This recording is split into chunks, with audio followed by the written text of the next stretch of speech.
What's up, guys? Today we're going to be going over the top 3 PvE loadouts for this season, mostly going over the weapons but also showing off the builds I use with said weapon loadouts. And these loadouts will be good for pretty much about anything. They're not going to be particularly for Ordeal Nightfalls and Champions. I'll be making videos closer to GMs about builds like that, so these builds will just be kind of like all around good in the game.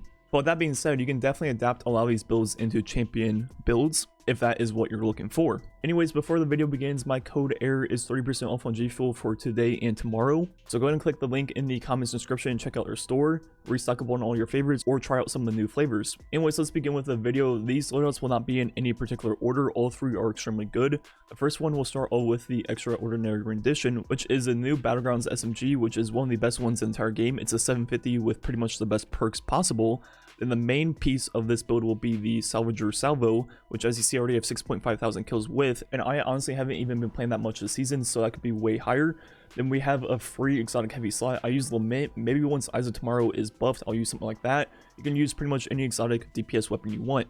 So with this build, we have one of the best SMGs in the entire game. It feels great.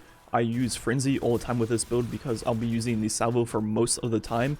And with Frenzy, the second I pull out the SMG, I will already have that 20% buff ready to go. But if you're using the SMG pretty much as your main weapon, you could use something like One for All and it'll be a way higher percent.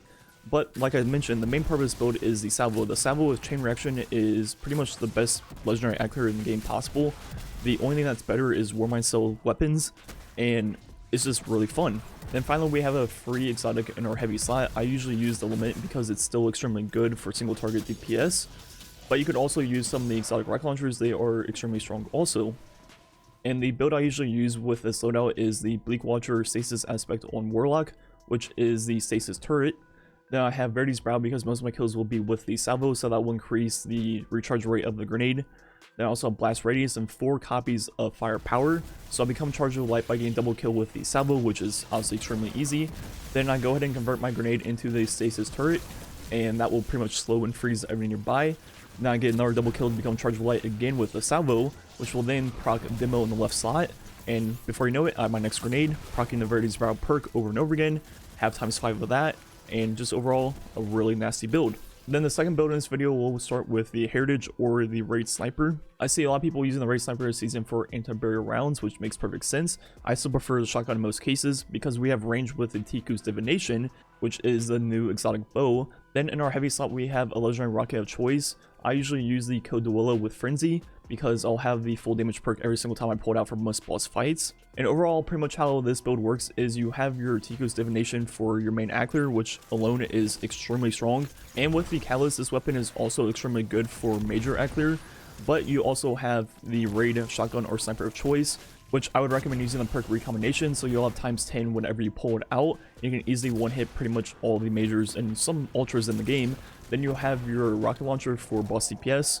So overall, a very solid balanced loadout. Then the build I usually use with this is Verity's Brow once again because I'm using my energy weapon for most of my kills. Then I have the 3 Warmind Cell mods, Global Reach, Wrath of Rasputin, and Rage of the Warmind. I can not only create Warmind Cells with both of my energy and power weapons, but also when the cells detonate, they can create even more cells. Then the last 2 mods I have are Taking Charge, and whatever you want to do with that stack of Charge Light is up to you. I use Protective Light, mostly because Reactive Pulse got nerfed. Usually I would be using that instead.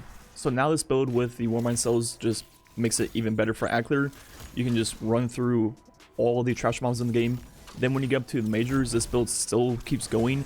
The Tiku's Divination is extremely powerful for a primary weapon. At times it almost does the same amount of damage as like shotgun shots once you get to ×6. I mean, this thing just pumps out damage and clears through anything. And with Warmind Cells on top of that, I mean, it's just unstoppable. And the final build in this video will be one from the past 2 seasons, which is coming back because of the news of sunsetting. And both will have the Kalos SMG or even the Seraph SMG as the main part. And since this weapon is no longer being sunset next season, obviously this will be pretty much relevant for as long as I can see. And the first build will be with the Heritage or the Raid Sniper for anti-barrier rounds this season. Then we have exotic of our choice. I usually use the Lament because it's still extremely good for boss DPS. And the second version of this build will be with the Guillotine or a legendary rocket. And then with the Wither Horde, and this was my go-to build for Arrivals. And now that, you know, none of this is being sunset, this build is still one of the best ad clear builds pretty much possible in the entire game. Pretty much all you need is global reach, but if you pair that with the other two Warmind cells also, that'll just make it even stronger. Then once again, I have a way to become Charge of Light. Then I use those in Blade if I'm using Guillotine or Lament. And as I mentioned, this is by far the most efficient way of spawning Warmind cells. If you guys don't remember, pretty much what you do is you shoot Witherhoard at the ground, then swap over to your Ikellis SMG, and all the kills with Witherhoard will count as Ikellis SMG final blows, which means they're counting towards your next Warmind cell being spawned in. Then once you get that Warmind cell to spawn in, if you have Rage of the Warmind and Wrath of Rasputin, every single time you detonate one of the Warmind cells, not only will they clear out the entire room, they will also create more Warmind cells, and the chain will just keep going over and over and over again. Then depending on which version of this build you're using, you have Guillotine or Illusionary Rocket for boss DPS, which are both extremely solid. Then if you're using the Raid Sniper or Slug in your kinetic slot, then you have the choice of something like Lament or even Eyes of Tomorrow. So those are the 3 weapon loadouts I use for pretty much everything in the game.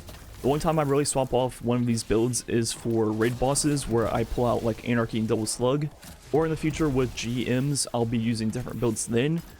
But I'll be making a different video on those when we get a little bit closer to them coming out. Anyways, the rest of the video will just be some strike gameplay of these 3 weapon loadouts. Let me know what you've been using this season and what are your go-to builds. Anyways, thanks for watching. Catch you guys next time.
Kill them.